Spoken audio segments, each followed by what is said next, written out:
Annoncé le 4 septembre par les Nations Unies, l'accord de cessez-le-feu qui est censé ramener la paix en Libye n'a pas tardé à voler en éclats. Cette trêve a été violée par les milices qui s'affrontent depuis plus de 10 jours dans des combats qui ont déjà causé la mort à au moins 50 civils et fait plus de 150 blessés. Mais le contenu du dit accord, qui en fait n'a fait que remettre au goût du jour les arrangements sécuritaires prévus dans l'accord politique interlibyen signé au Maroc fin 2015, laisse présager d'un futur orageux pour les populations civiles. Des arrangements jamais appliqués par le gouvernement d'union nationale, soutenu par la communauté internationale et qui n'a visiblement aucune capacité à rétablir l'ordre et la quiétude depuis sa mise sur pied. Qu'est-ce qui pourrait expliquer le retour du crépitement des armes au quotidien à Tripoli? Quelles sont les factions qui s'opposent aujourd'hui pour le contrôle de la capitale libyenne et à quelle fin? Y a-t-il, comme l'estiment certaines personnalités politiques, d'âme derrière ce conflit? Quelle est la partition ou la position de l'ANL, l'armée nationale conduite par le puissant général Khalifa Haftar? Quelle pourrait être la position de la France que le ministre italien de l'Intérieur n'a pas hésité à accuser, à peine à mot voilé, d'être l'instigatrice de la reprise des combats? Que gagne cette France à laisser reprendre le chaos alors que sa position officielle est pour des élections au plus tard le 10 décembre de cette année? Enfin, est-ce effectivement possible d'organiser ce scrutin à cette date dans un pays ravagé par des années de guerre et encore sous la coupe de nombre de groupes armés? Libye, combat pour le contrôle de Tripoli, cessez-le-feu sous l'égide de l'ONU, une solution pérenne? La question sera posée à nos débatteurs du jour, thème retenu pour ce numéro de votre émission Angle de Vue qui permet de décrypter l'actualité sur le continent africain. Bienvenue, bonjour, le plateau sans plus tarder, ce sera juste après ceci.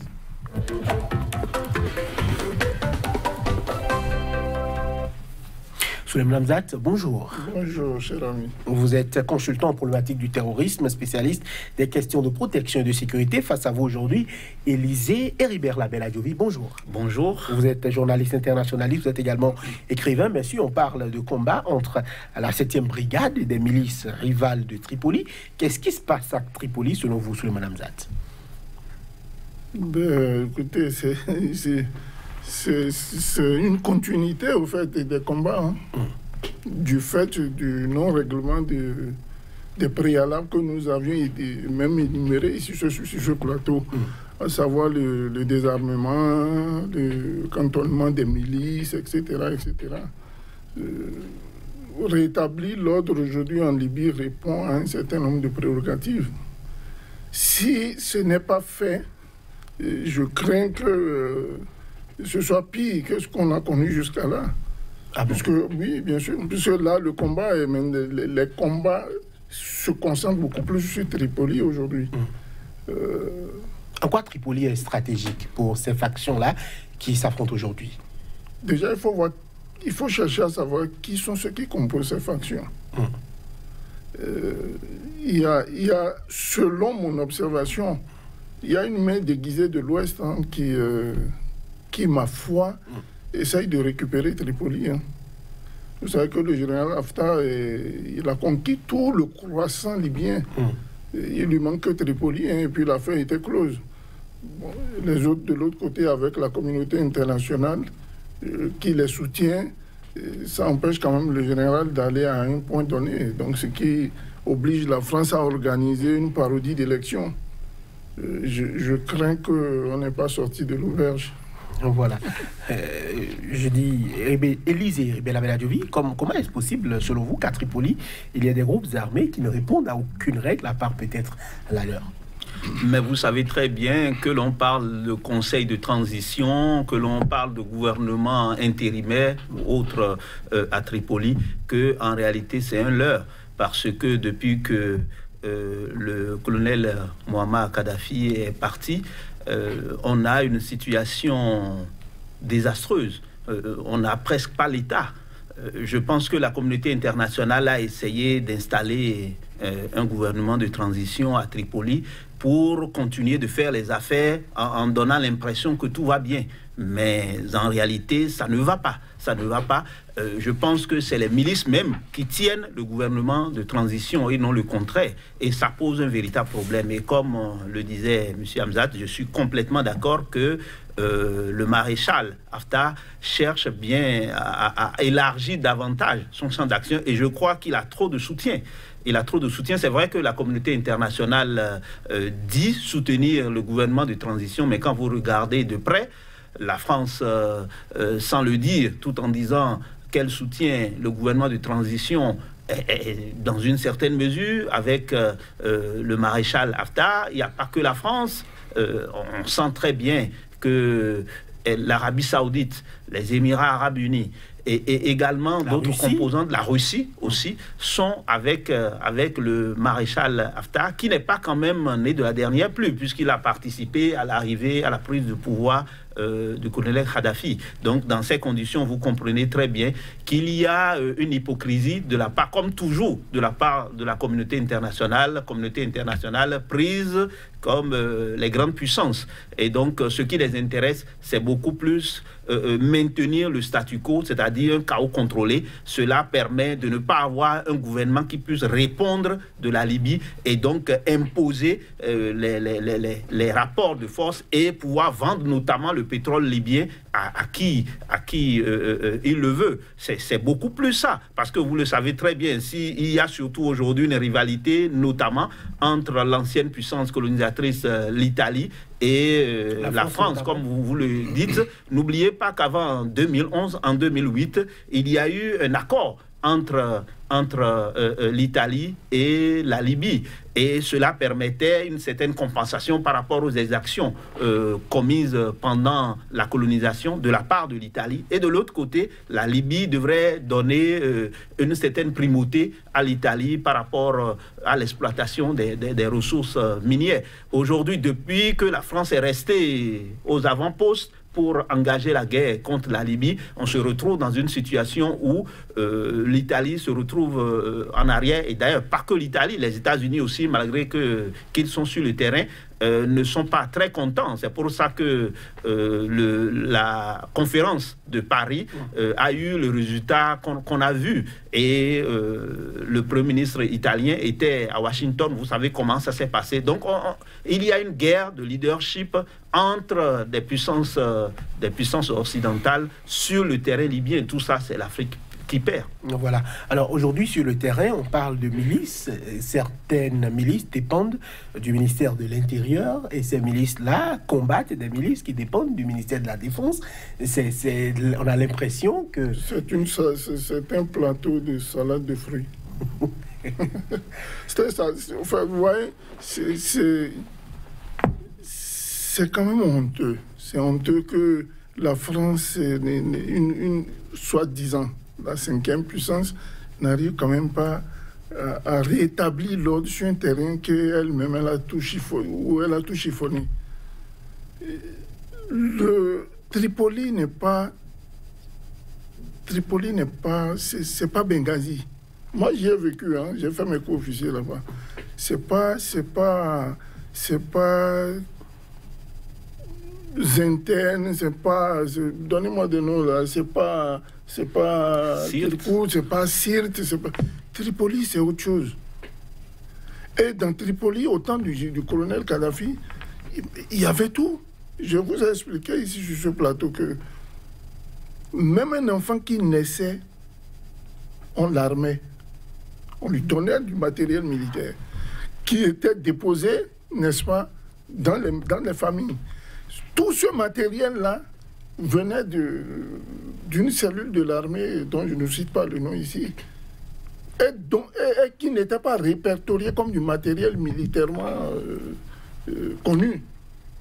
Donc en fait, tout le monde a des armes en Libye. En Libye, tout le monde avait des armes. C'est connu. C'est une véritable poudrière, la Libye.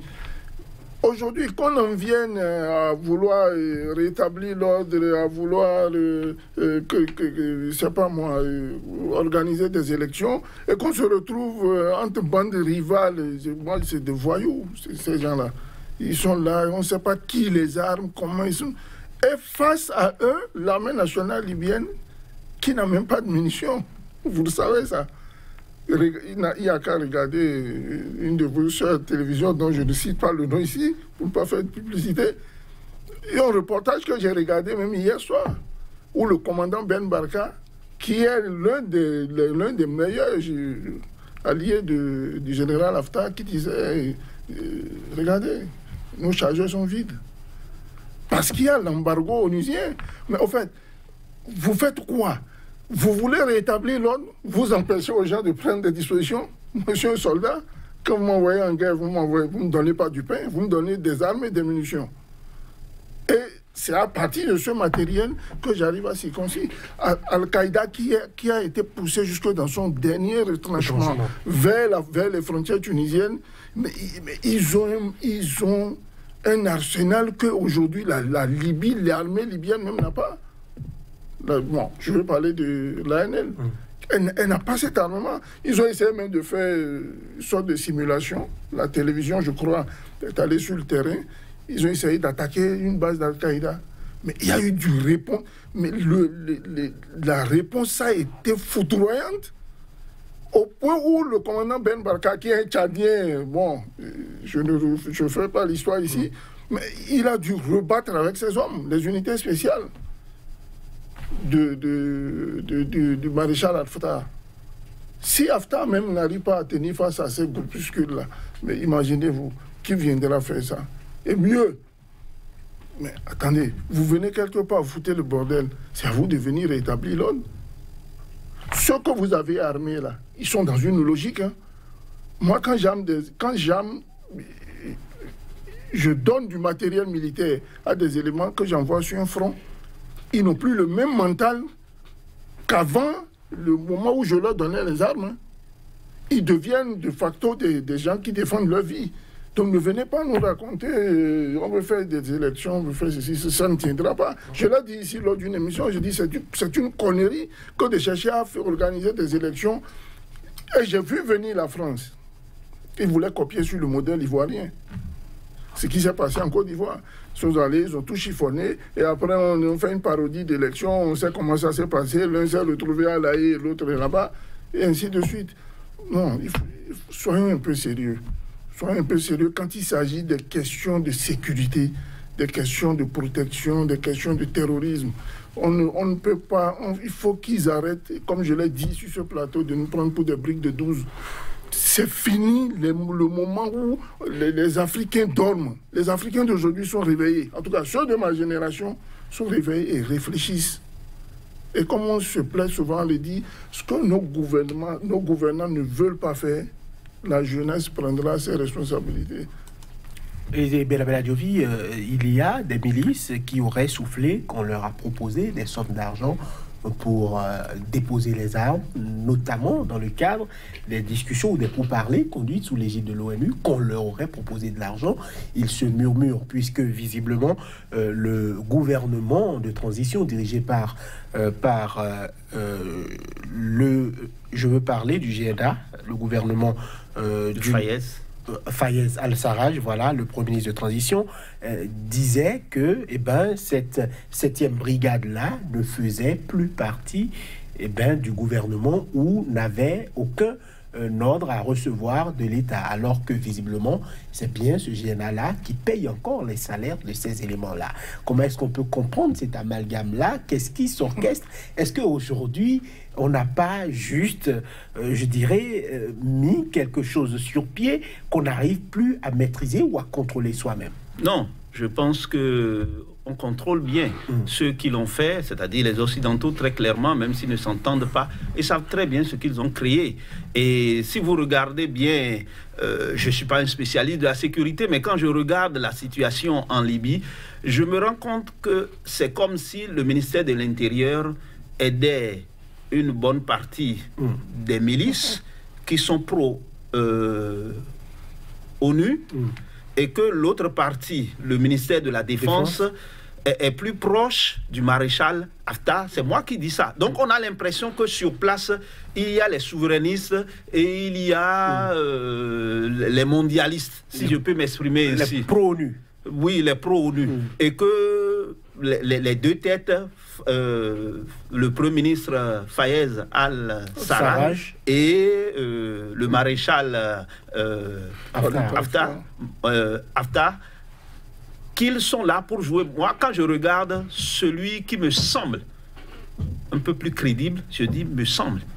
C'est une fois encore le maréchal. Toutes mes excuses, mais quand je regarde de près, j'ai l'impression que à Tripoli, c'est un chef milicier, même s'il n'est pas quelqu'un de l'armée, qui est là. Et que donc, la situation qui se présente, c'est comme il y a une guerre entre ceux qui veulent, ceux qui sont soutenus par l'Occident pour que la Libye soit toujours surexploitée, notamment ses richesses minières, et ceux qui veulent que la Libye recouvre sa souveraineté. Donc je pense, et c'est représenté par le ministère de l'Intérieur et le ministère de la Défense. Donc dans ces conditions, ne soyez pas surpris de la situation qui est présente actuellement. Et ça ne peut pas... Et d'ailleurs, vous savez, pour le maréchal Haftar, il est utopique de rechercher une présidentielle d'ici la fin de cette année 2018. Et effectivement, il faut sécuriser le terrain, il faut faire... On ne peut pas, avec des armes qui circulent partout, décider d'organiser une présidentielle. L'élection n'est pas la fin en soi. Je pense qu'il faut la paix et la sécurité. Et la Libye en est encore loin. Je pense que M. Hamzat a bien raison de dire, on a comme l'impression qu'on veut reprendre le schéma ivoirien, mais la Libye n'est pas la Côte d'Ivoire du tout. Et donc, dans ces conditions, il va falloir que les Libyens se retrouvent entre eux. Mais j'ai l'impression que la manne pétrolière fait tourner les têtes et que, comme à chaque fois, ceux qui viennent d'ailleurs arrivent toujours à trouver des suppôts pour créer le bordel. Excusez du peu. Je vais renchérir un peu dans ce que vous dites. Du temps de Kadhafi, la Libye était gérée sur la base des tribus. Ce n'était pas le modèle occidental. Donc on ne peut pas venir balayer quand même 40 ans d'exercice de pouvoir. Mais les gens, ils l'ont dans le sang. Vous ne venez pas leur imposer la démocratie. J'ai dit, et je le répète, exporter la démocratie telle qu'elle est à l'européenne, là, sur les sols africains ou ailleurs, au Venezuela, au machin, on veut déstabiliser partout pour montrer que on impose sa loi, ça ne marche plus. Ce disque-là, il est totalement rayé. Ouais, quand il donne, moi, je n'ai pas voulu citer. C'est comme vous dites, c'est exactement ce qui se passe sur le terrain. Je n'ai pas voulu nommer le ministère de l'Intérieur ni de la Défense. Mais à voir de près, c'est le jeu qui se fait. L'autre, il a le croissant pétrolier. Lui, c'est le pétrole. Et n'oubliez pas, c'est quand même 40 ans de Kadhafi, Haftar. Donc, l'idéologie est là, le mental est là. Même s'il veut faire à sa manière, il y a des points. Quand vous le voyez, même, regardez ses déplacements et tout, ça n'a rien à voir avec le gouvernement de Tripoli. Lui, c'est un soldat. Il sait de quoi il parle. Et il ne se laissera pas faire. Il ne mettra jamais à la disposition de l'Occident, comme ils le veulent là, avec le gouvernement de Tripoli, la possibilité pour eux, n'est-ce pas, de venir piller les réserves du pays. Haftar ne le fera pas. C'est un homme de troupes. Maintenant, ceux qui sont à Tripoli, qui font leur yo-yo là, bon, je pense qu'ils vont vers la déstabilisation de Tripoli. Et visiblement, les éléments de la 7e brigade disent qu'ils ne veulent pas de paix, qu'ils ne veulent rien entendre, qu'ils veulent nettoyer totalement Tripoli de toutes les milices qui pilulent et qui font tout type de trafic. Je vous ai dit à l'entame de cette émission, je dis il y a quelque chose qui se cache derrière. Qu'est-ce qui se cache derrière selon vous? Écoutez, il y a des choses que je n'ose pas dire ici pour le moment. Mais je sais et je suis rassuré de quelque chose. C'est que le général Khalifa Haftar, même s'il ne dit pas, il ne proclame pas officiellement que voilà, bon, il faut qu'on reprenne les choses et qu'on aille de l'avant. Mais il y a des choses qui se passent et qui laissent croire à travers certaines milices qui n'ont pas de nom, qui n'ont pas d'étiquette, qui nous font croire que, bon, le moment est venu de dire, bon, il faut militer, il faut régler le problème par une solution militaire. Oui, aller reprendre Tripoli, mettre la main sur toute la Libye là, et en ce moment se sentir plus fort pour aller vers une élection. Mais ce sont les populations civiles qui payent le lot tribut. Oui, mais c'est normal, quand les éléphants se battent. Ce sont les herbes qui en souffrent. Oui, ça sont des dommages collatéraux que n'importe quelle guerre aurait engendré. En Irak, moi, je plains qu'on bombarde des mosquées. Moi, je suis musulman, moi. Il y en a qui bombardent des églises. Ce sont des dommages. Ça arrive dans toutes les guerres. Mais qu'on sache qu'on a des objectifs et qu'on sache là où on va. Haftar était maréchal. Bon, moi, supposons même qu'il soit un colonel. Ça réfléchit, un homme de rang. Ça réfléchit à un sous-officier, un officier. C'est des gens qui sont dans des calculs pas possibles.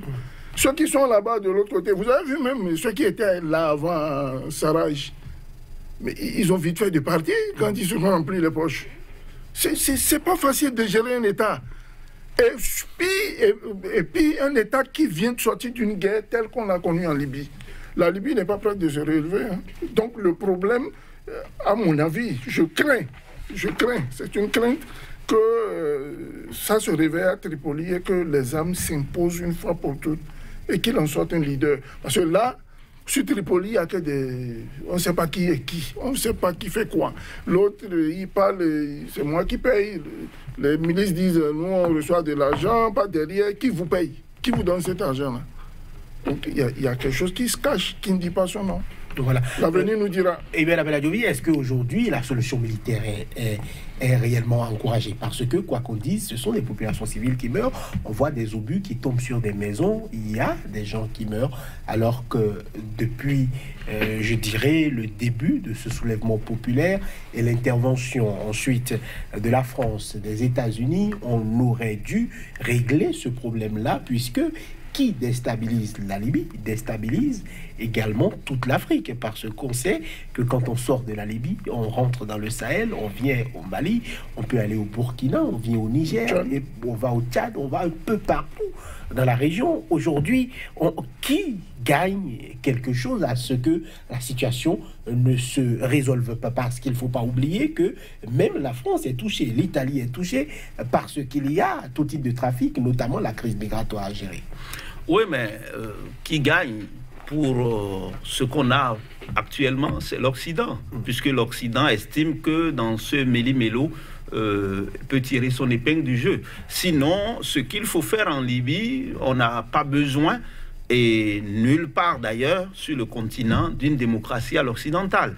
Et un pays qui a connu jusqu'à vers la fin des années 70 une royauté, après c'est ce que vous avez connu, d'autres parleraient de dictature, mais je dirais que le colonel Kadhafi a essayé quand même de sauvegarder une dictature éclairée. Oui, et la gestion des clans, parce que c'est de ça en Libye, c'est de ça qu'il s'agit lorsqu'on parle de la Libye. Donc, si vous voulez installer un gouvernement à l'occidental qui gère toute la Libye, ça ne marchera pas. Ça ne marchera pas. C'est le problème que nous avons sur le continent. Il faut connaître les réalités intrinsèques du pays et que l'on permette à ce que les hommes forts de chaque région puissent avoir une parcelle de pouvoir et qu'il y ait un gouvernement central, mais qui considère les différents clans et les différentes régions avec leurs chefs. Si vous ne faites pas comme ça et vous voulez avoir un seul gouvernement, une seule assemblée, si vous ne considérez pas les clans,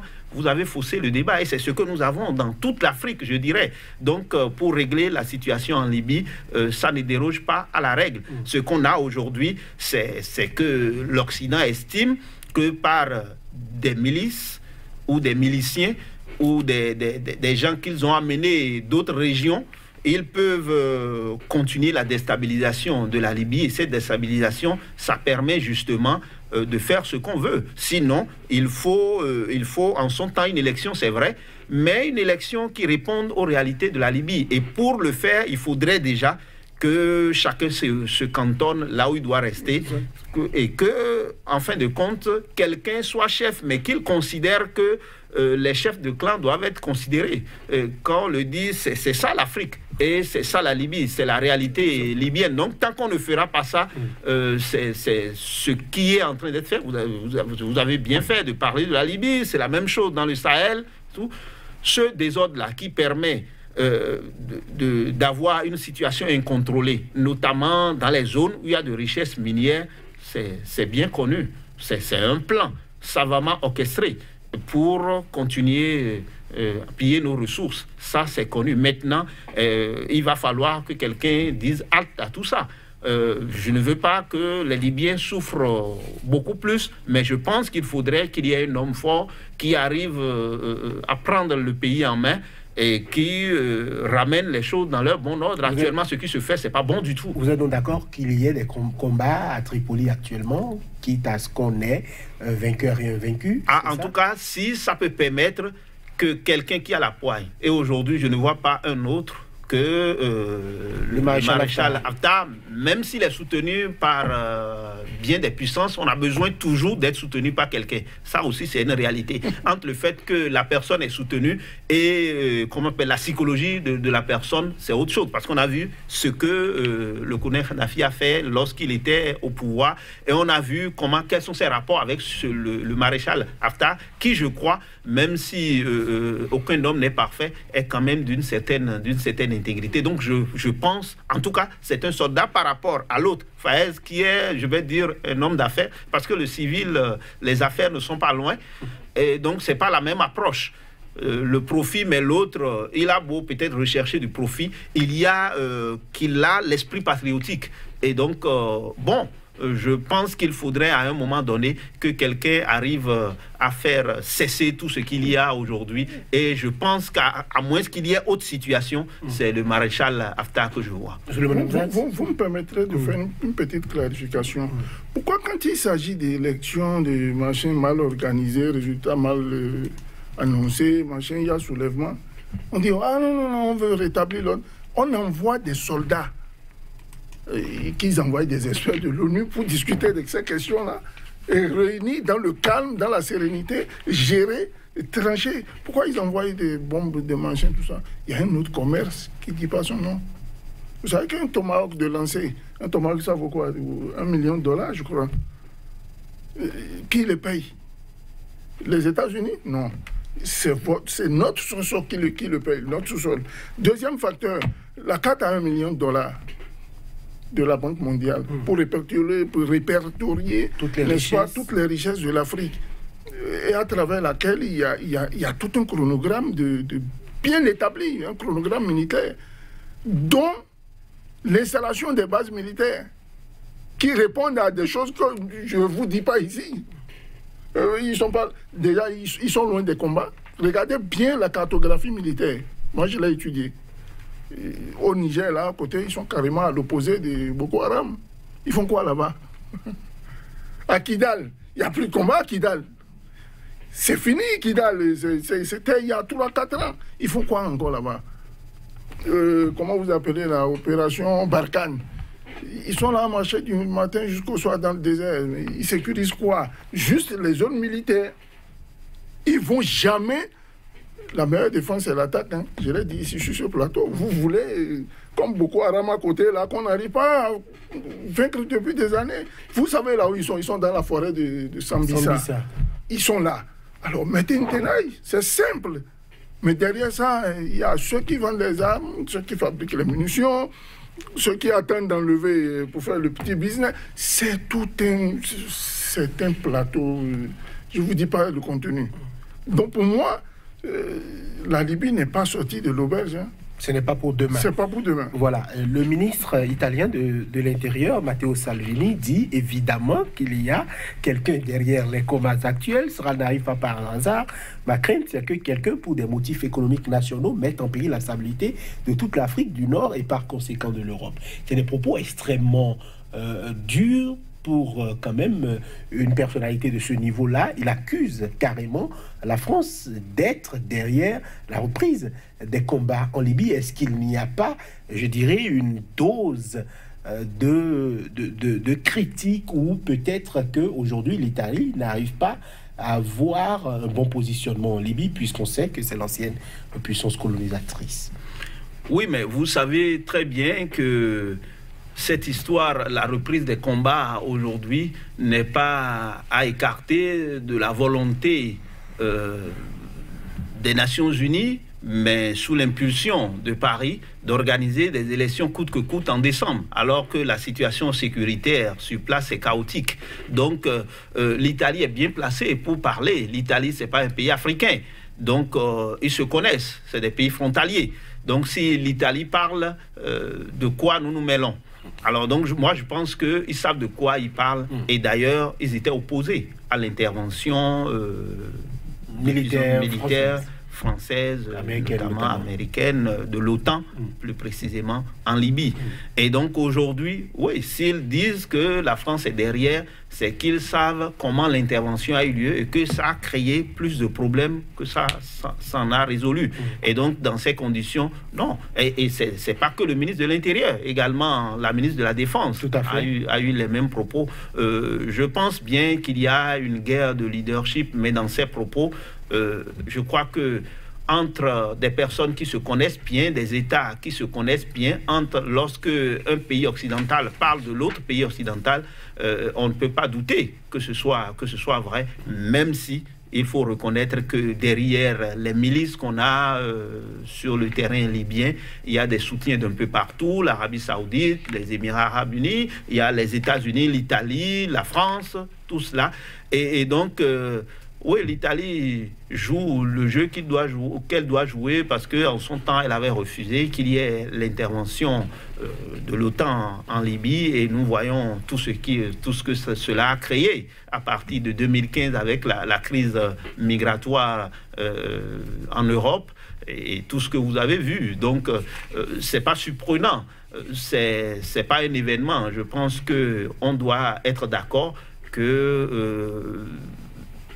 au moins, ce sur quoi on doit être d'accord précisément, c'est que ce qui se passe aujourd'hui en Libye n'est pas du fait que des Libyens. Il y a beaucoup d'interventions étrangères et même de la zone arabe qui entoure la Libye. Et n'y a-t-il pas aujourd'hui une dose de mauvaise foi dans ces propos du ministre italien de l'Intérieur et pourquoi pas de son homologue de la Défense? Non, moi je ne pense pas. Vous savez, les Européens ne s'attaquent pas comme ça. Ils se jettent jamais des pierres comme ça. Parce qu'ils savent déjà, ils sont des pays frontaliers, comme il disait mon co-débatteur. Mais reconnaissez aussi qu'il y a un problème de civilisation. Vous voyez que nos frères traversent la Méditerranée. Ça donnera quoi dans 20 ans? Des enfants métissés. Le problème, il est ailleurs.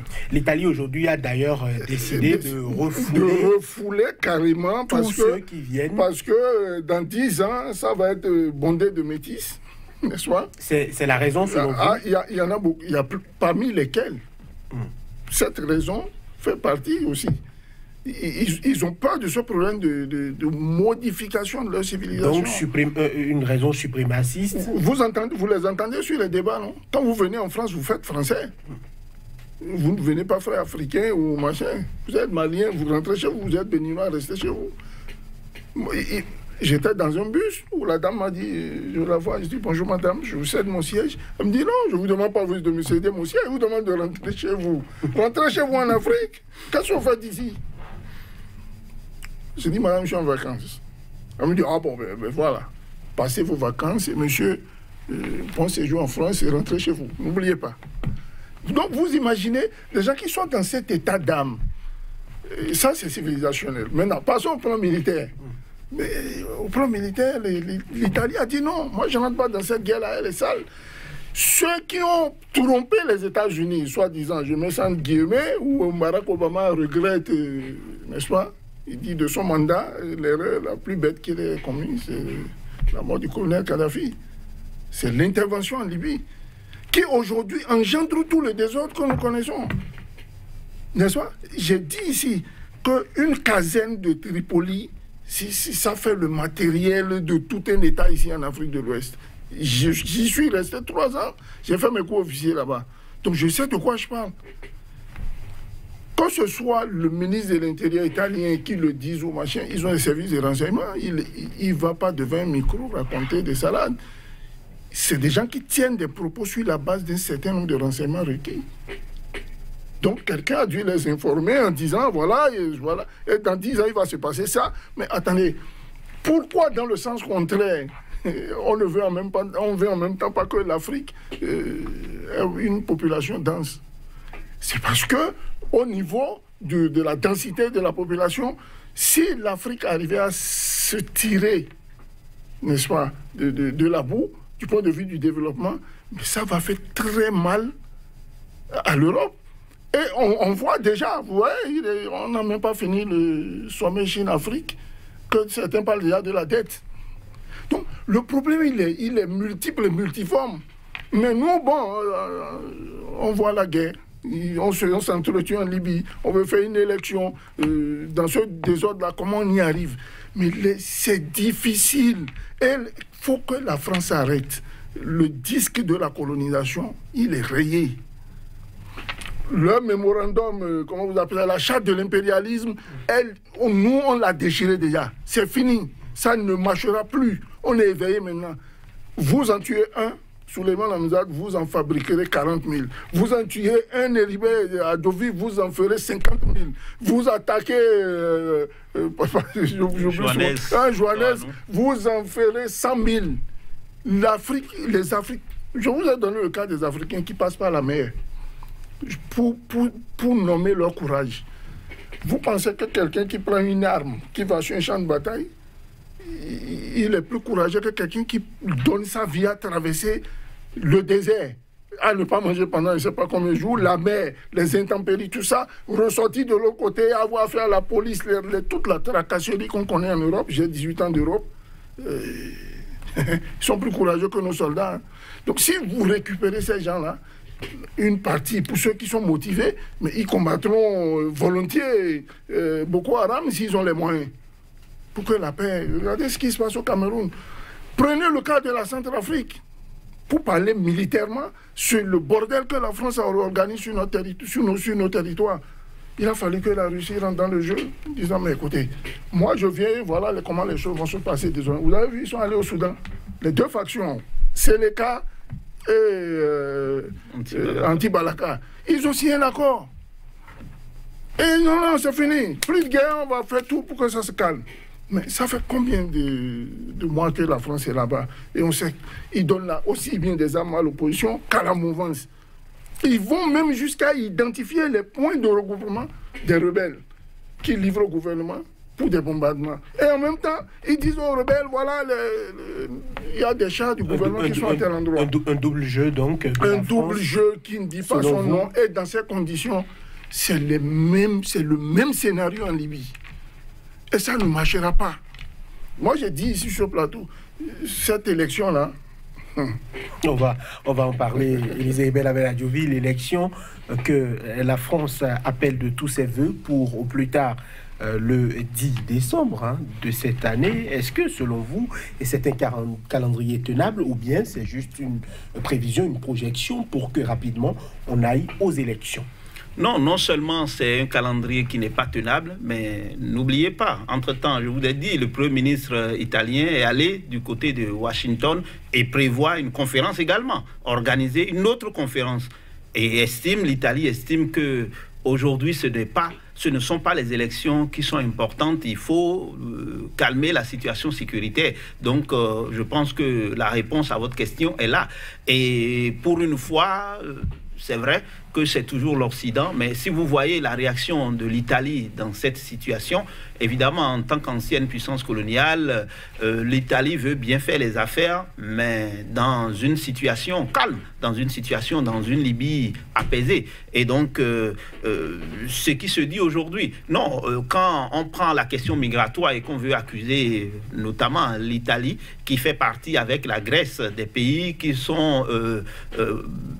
les plus considérés comme les pays de première entrée d'Europe. Vous savez très bien que les autres pays européens ont déchiré complètement le règlement de Dublin. Et qu'aujourd'hui, non, il ne faut pas accuser l'Italie. L'Italie ne peut pas s'occuper de tout ce qui concerne l'Europe. Les promesses n'ont pas été tenues. On se retrouve dans une situation où l'Italie et la Grèce ont géré... tout le lot. Sont géographiquement les portes d'entrée même dans l'Europe. Or, on sait qui est responsable de ce qui... Puisque ceux qui viennent aujourd'hui, depuis 2015, on a eu plus de millions, c'est vrai que ça a diminué après, que ce soit la Libye, la Syrie, l'Irak également, sans oublier aussi l'Érythrée, tout ça. Donc, vous voyez que l'Italie a peut-être d'autres choses à se reprocher, mais dans ce dossier-là, je pense que l'Italie a raison, et que si on veut vraiment régler la question libyenne, il faut qu'on demande aux Libyens quelle est leur manière de voir, quelle est leur sociologie du pouvoir, quelle est leur manière de voir la gestion du pouvoir. Et ça, les Occidentaux sont les premiers à le savoir, parce que si vous ne le savez pas, si je prends un pays comme le Bénin, la France connaît plus le Bénin que les autorités béninoises. Et donc, toutes les fois que les puissances occidentales interviennent en Afrique pour créer le chaos dont nous parlons là, pour faire les affaires, c'est à dessein. Parce que quand vous venez pour coloniser un pays, la première chose que vous cherchez à savoir, c'est quelles sont les structures, quelle est la structure, quelle est l'organisation politique, administrative interne, même si ce n'est pas à votre standard. Ce n'était pas l'Afrique, n'était pas un no man's land. Donc, ils savent très bien ce qui se passe. Si l'on veut qu'il y ait la paix en Libye, il faudrait qu'on laisse les Libyens s'entendre. Il n'y a pas de désordre en Libye sans les Nations Unies. Les Nations Unies qui sont considérées un peu comme le bras politique des grandes puissances. Ce n'est pas autre chose. Quand vous entendez que les Nations Unies interviennent quelque part, il faudra chercher à savoir quelle est la puissance colonisatrice qui était là. Et donc la puissance colonisatrice à travers même C'est pour ça que ça me fait mal, nos frères qui sont envoyés dans les missions de paix et autres. C'est vrai qu'on vous donne de l'argent pour les missions en tant que militaire. Vous êtes content parce que vous avez peut-être en 2 ans, vous avez peut-être près de l'argent qu'il vous faut pour presque toute votre carrière si vous ne sortez pas. Mais au même moment, vous jouez des rôles inavoués à des moments donnés, ou bien on vous utilise à des moments donnés. On vous envoie là où on veut, alors que si l'on veut réellement régler les situations, nous avons des soldats qui peuvent intervenir partout et arrêter les situations de crise. C'est des ambassades que certaines opérations sont organisées. On dit à des rebelles d'aller ici, d'aller là, tout ça. C'est un jeu. Mais quand nous allons comprendre, nous allons nous mettre ensemble, nous pouvons régler ces situations. Je renchéris un peu, si vous me permettez, en 2 minutes. Mais l'ONU, c'est une tontine là-bas. C'est une tontine où chacun il vient sucrer. Ils sont en RDC, ils font quoi depuis qu'ils sont là-bas? Ils n'ont rien foutu. C'est tous les jours des centaines de morts. Ils se sont jamais interposés à qui que ce soit. Vous avez vu au Burundi, quand ils ont, Nations Unies, le mandat, Nkurunziza a dit, vous ne mettez pas pied chez moi. Ne venez pas chez moi. Ils ont fait l'expérience de la Côte d'Ivoire. Mais c'est pas l'ONU qui a mis fin, n'est-ce pas, au bordel qu'il y avait en Côte d'Ivoire. Ce sont des factions rivales. Il s'est passé qu'à un moment donné, Soro et sa bande ont dit, voilà, niet. Et maintenant, Gbagbo aussi de l'autre côté, et ils ont réglé le problème entre eux. Ça va se passer de la même manière en Libye. Haftar n'a qu'à prendre ses responsabilités. S'il veut marcher sur Tripoli, il n'a qu'à marcher sur Tripoli. Il en a les moyens.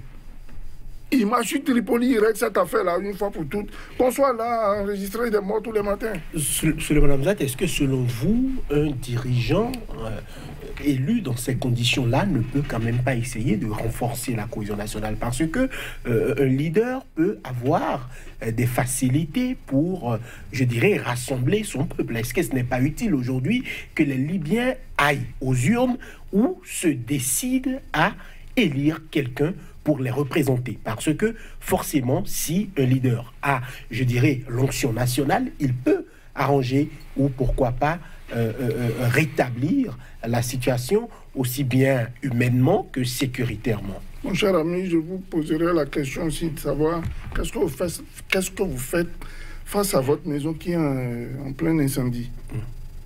Vous récupérez? Est-ce que vous récupérez? Vous attendez que le feu brûle ou vous convoquez des gens pour venir éteindre le feu? Vous aidez à éteindre le feu. La meilleure solution pour moi, c'est de laisser ce qu'il y a dedans et de courir et aller demander le secours, ce que les Libyens ne font pas. Ceux qui militaires, je parle du point de vue stratégique, là je parle en tant que soldat, ceux qui ont bombardé la Libye doivent rétablir l'ordre.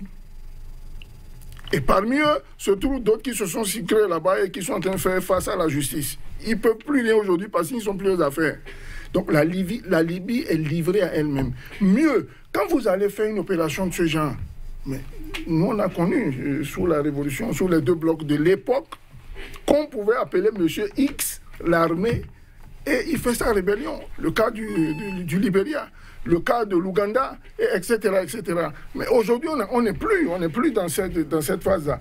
L'ONU s'érige en soldat, va, bombarde, et puis laisse le pays comme ça. Et après, c'est le désordre. Voilà. On ne peut pas régler le problème libyen de cette manière-là.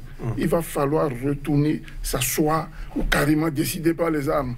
Voilà, retourner, s'asseoir. On va peut-être conseiller le dialogue parce que si toutes les factions libyennes s'asseyent et s'entendent autour d'une même table, il pourrait forcément en résulter des solutions utiles pour que la paix revienne en Libye et donc que des victimes civiles cessent d'exister. Messieurs, merci. Vous êtes Souleymane, consultant en problématique du terrorisme, spécialiste des questions de protection et de sécurité. Face à vous aujourd'hui, Élisée Ribera-Belladiovi, journaliste internationaliste, écrivain. Messieurs, merci d'avoir été sur ce plateau.